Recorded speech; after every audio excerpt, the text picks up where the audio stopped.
sinong nakakatiyak at sinong binili ng dugo ng Panginoong Jesucristo.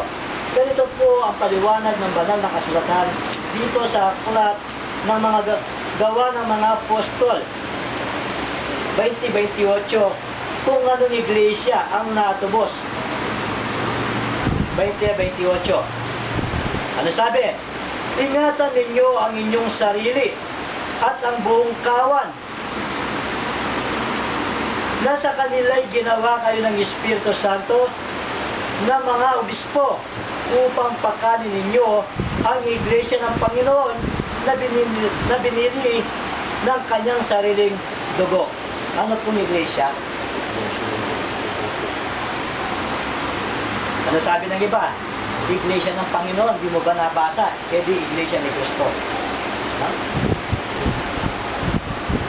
Bakit si Kristo lang ba tinatawag na Panginoon? Kapag nananalangin ka, anong tawag mo sa Diyos? Panginoong Ama. Ngayon, upang mapatunayan natin, kaya nga, upang maipakita natin kung anong kahalagaan, ikaw ay napabilang sa iglesia ng Diyos na yan. No? Aling kawan ang pinapahingat. At ano sabi niya? Pakainin ninyo. No? Kanino kawan? Upang maipaliwanag ng banal na kasulatan, dito po sa sulat ni Pedro kung anong kawan ang dapat ingatan at pakainin. Pedro 5:2. Upang mapaliwanag natin, baka may magtanong sa inyo, kailangan mahalaga sa iyo yung iglesia, mahalaga yung pagkatubos mo sa dugo ng ating Panginoong Jesucristo. Sana naman kaya mong ipaliwanag kung gaano kahalaga sa iyo ang iglesia ng Diyos kay Kristo Jesus dahil napabilang ka dyan. Ito po sabi, 2:5 o 5:2. Kung kanino kawan, pangalagaan ninyo ang kawan ng Diyos na nasa inyo. Kanino kawan? Kawan ng Diyos. Kawan ng Diyos. Kaya't iglesia ng Diyos. Anong utos? Pangalagaan. Kailangan dito may kautusan na ibinigay ng Diyos sa bawat isa sa atin. Palaging nandyan yung warning. No? Mag-ingat. No? Ingatan ninyo ang inyong sarili at ang buong kawan. Kailangan dito makita natin. Ganyang kahalaga. Ipagkita mo naman kung gaano kahalaga itong tinanggap mong pananampalataya. Bigyan mo ng pag-iingat. No?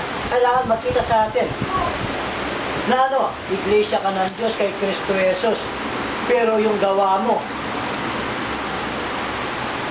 pinipintasan ang iyong pananampalataya. Paano mo masasabing iniingatan mo? Kaya dito, mga kapatid, tunay nga, itong iglesia na ito, o kawan ng Diyos na tinubos ng ating Panginoong Jesucristo, anong maaaring ibigay sa bawat isa sa atin? Na tayo napabilang sa iglesia na yan. Na tayo'y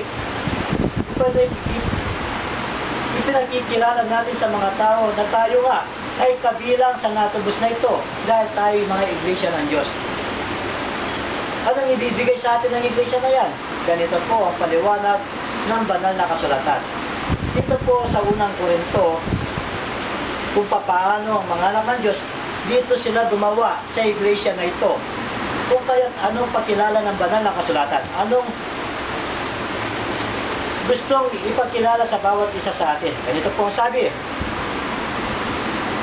Sa iglesia ng Diyos na nasa Korinto, sa makatumid bagay, sa mga pinaging banal kay Kristo Jesus na tinawag ng mga banal, na kasama ang lahat ng mga nagsisitawag sa bawat dako sa pangalan ng ating Panginoong Jesucristo na kanila at sa ating Panginoon. Ano po? Sa iglesia ng Diyos na ito, dito lang tayo maaaring maging banal. Dito ka lang pwede maging banal. Kung paano si Sonia, si Apostol Pablo, sila'y naging banal sa iglesia ng Diyos kay Kristo Jesus. Ngayon, yung iba naman sa atin, ayaw niyang matawag na banal.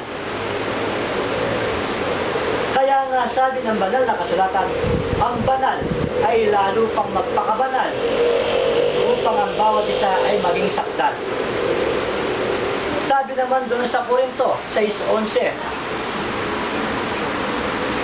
ang mga hindi banal ay hindi magmamana ng kaharian ng Diyos.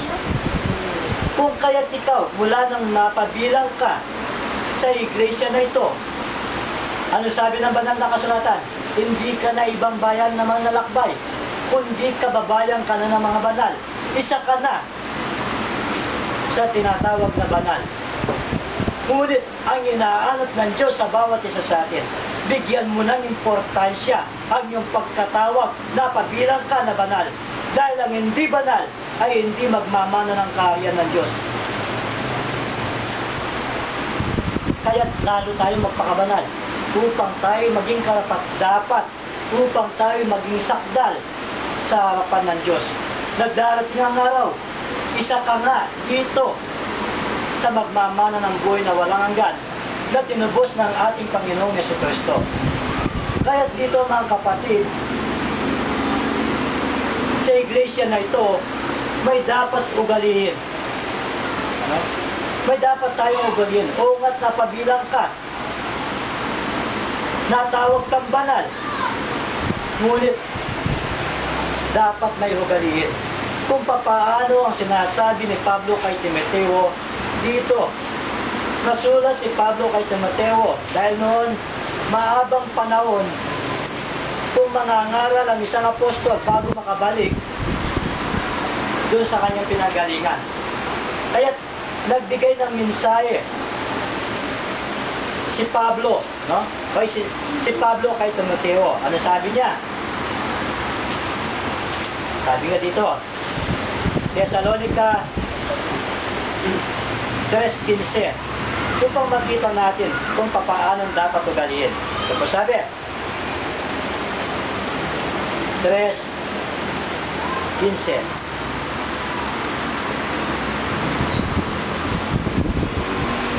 Timoteo 3:15. Po.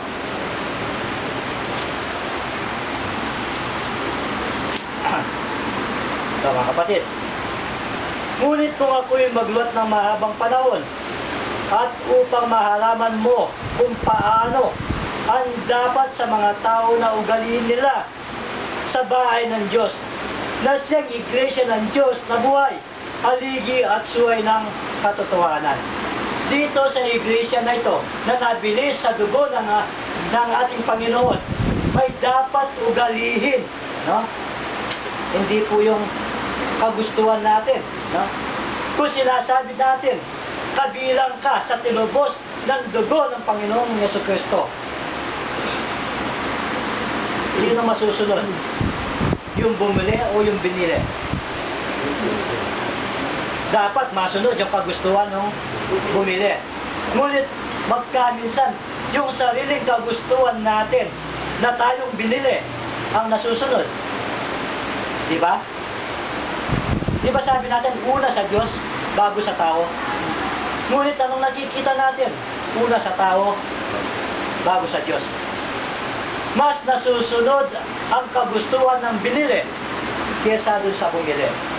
Kung ikaw nga, tunay na nabili sa dugo ng ating Panginoon, ang kanyang kagustuhan ang mangyayari bago sa atin. Anong utos sa banal na kasulatan? Huwag nating kaligtaan ang pagkakatipon. Pero anong nangyayari sa ibang mga kapatid? Pag nagsamba ng linggo na ito, ano sabi niya? Nagsamba naman ako ng linggo kahit hindi ako magsamba ngayon. Para bang exempted siya. No? Kahit hindi siya magsamba. Ngunit ang utos ay utos. Na huwag nating kaligtaan. Yung kagustuhan nitong bumili ay siyang masusunod. Hindi yung kagustuhan ng bawat isa sa atin kung gusto natin maligtas. Kaya nga dito, ipinapaliwanag ng banal na kasulatan na ang bawat isa sa atin may dapat ugalihin. No? Saan? Sa bahay ng Diyos.